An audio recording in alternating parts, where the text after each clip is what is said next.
14 सालों का वनवास पूरा कर जब श्री राम अयोध्या लौटे तो वहां फिर राम राज्य आया। लेकिन अयोध्या में ये राम राज्य हमेशा नहीं रहा। इतिहास बताता है कि अयोध्या में राज और राजा बदलते रहे और इसके साथ ही यहाँ के मंदिरों का हाल भी सुधरता और बिगड़ता गया।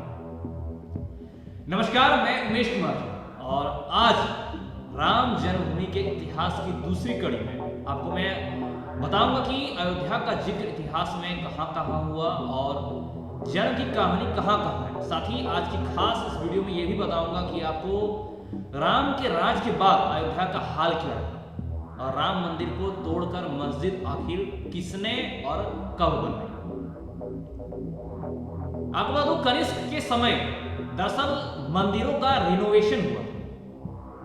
बौद्ध साहित्य में जिक्र है, शुद्ध बौद्ध साहित्य शुद्ध पिताका में 16 महाजन पदों का जिक्र है और उनमें से एक कौशल भी। अयोध्या कौशल की राजधानी थी और कुषाण आक्रमक के साथ पूरा इलाका कुषाण वंश के पास आ गया। इसी वंश में कनिष्क राजा हुआ था। हैंस टी बेकर की किताब हिस्ट्री ऑफ अयोध्या के मुताबिक विक्रमादित्य ने अयोध्या को अपनी राजधानी बनाया और यहाँ के मंदिरों का जीर्णोद्धार भी करवाया। यानी कि रिनोवेशन, एक गेट जो होता है फ्रंट में एक अच्छा सौंदर्यीकरण से कहते हैं, रिनोवेशन करते हैं, उस समय करवाया गया, जीर्णोद्धार बनाया गया।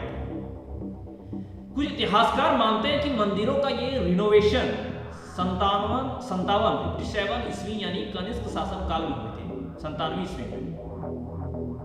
वहीं स्कंद गुप्त मानता था कि उस जमाने में स्कंद गुप्त खुद को राम मानता था। 376 से 415 ईस्वी के बीच गुप्त वंश के चंद्रगुप्त द्वितीय ने शाक्य वंश को हराकर विक्रमादित्य की उपाधि ली थी।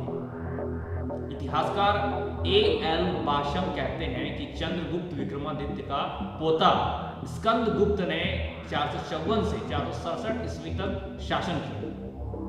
वहीं हैंस टी बेकर की किताब में ये बताते हैं कि स्कंद गुप्त खुद को राम मानता था।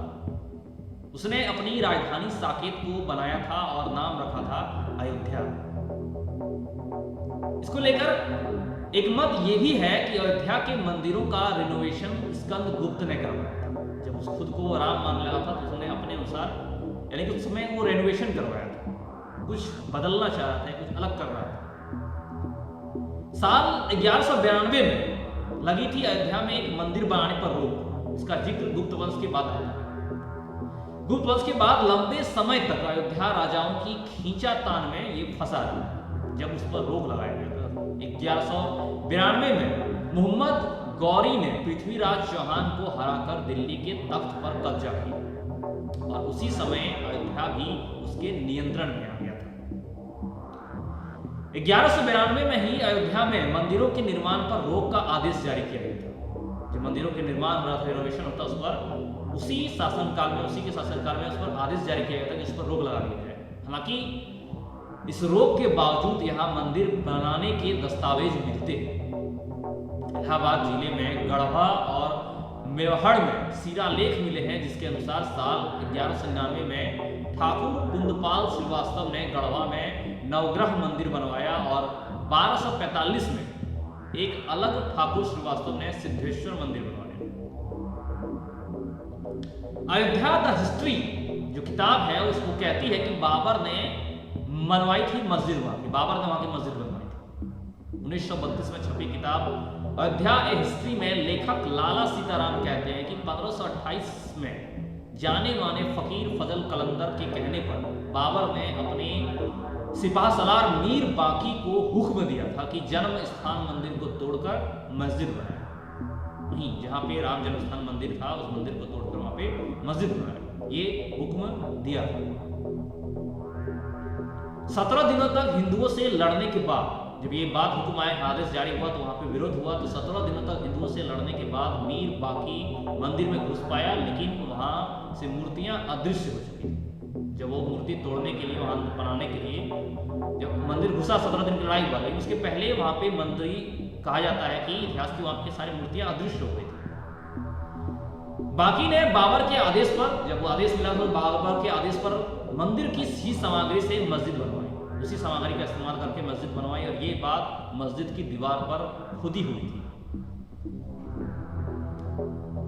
मगर किसी दस्तावेज में बाबरी मस्जिद का फिर जिक्र क्यों नहीं है, ये सवाल आमतौर पर सामने आता है।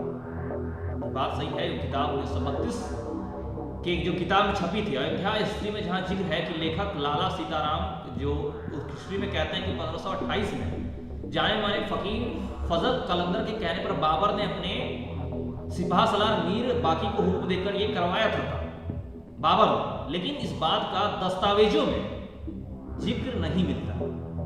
कुणाल किशोर अपनी किताब अयोध्या रिविजिटेड में कहते हैं कि बाबर के अयोध्या में मस्जिद बनवाने का कोई प्रमाण नहीं मिलता।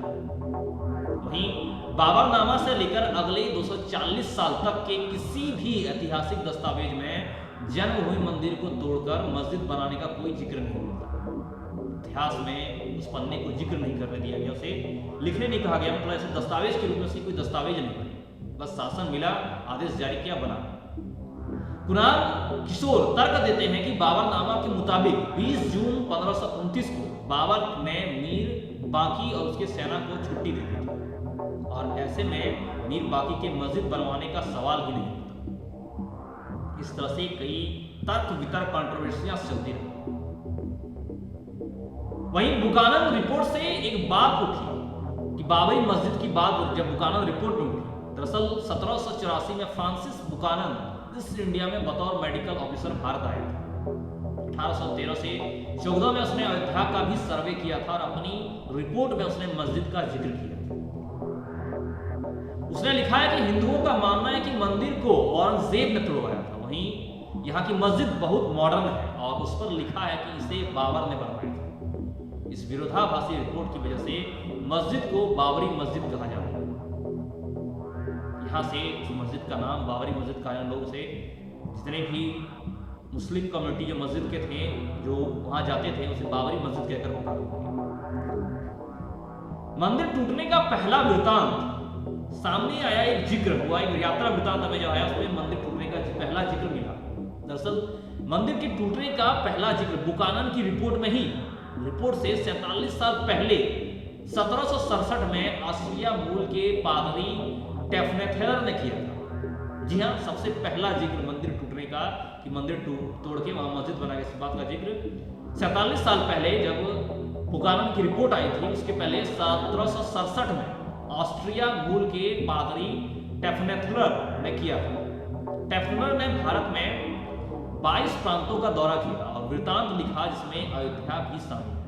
उसने अपने यात्रा वृतांत में उस बात का जिक्र किया, अयोध्या शामिल किया कि वहां तोड़ने की बात हुई।